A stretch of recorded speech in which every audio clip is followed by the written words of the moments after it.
10th ప్రశ్న పత్రాల మూల్యాంకనంలో ప్రభుత్వం ఘోరంగా విఫలమైందని వైసీపీ నేత బొత్స సత్యనారాయణ విమర్శించారు. ప్రభుత్వ చర్యలతో విద్యార్థుల భవిష్యత్తు ప్రశ్నార్థకంగా మారిందన్నారు.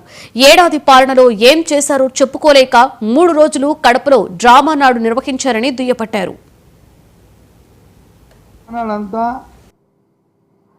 ఆత్మస్తుతిని పరనింద, దాంతోపాటు అబద్ధాలు, వాస్తవ విరుద్ధాలు, ఏదో విధంగా పెద్దలు మభ్య పెట్టడం, లేదంటే 1-2 టెంపరీ ఆర్టిస్టులు తీసుకొచ్చి వాళ్ళతో మాట్లాడించి దాని నుంచి ప్రజల మైండ్ని డైవర్ట్ చేయడం.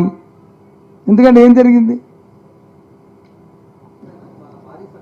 దేనికి భారీ సక్సెస్? దేనికి సక్సెస్? మన మనుషులు తీసుకెళ్ళి మనతో జైలు కొట్టించుకొని ఎటువంటి తిట్టుకుంటుంటే సక్సెసా? మనల్ని ఇంకోటి పొగిడితే సక్సెస్.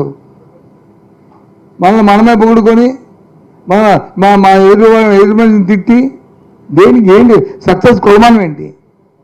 సక్సెస్కి కొలమానం ఏంటి? రోడ్లు ఆగిపోయావా? ట్రైన్లు ఆగిపోయావా? లేదా ఎయిర్పోర్ట్ బంద్ అయిపోయావా? అంత జనం పరిగెట్టి వచ్చేసారా స్వచ్ఛందంగా? చెప్పండి. సక్సెస్ పారామీటర్ ఏంటి? మహానాడంతా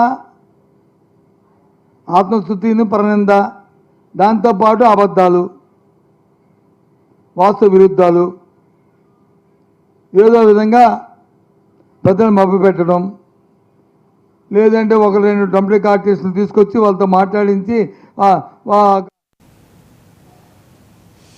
ఎస్సీ ఎస్టీ బీసీల సంక్షేమానికి కాంగ్రెస్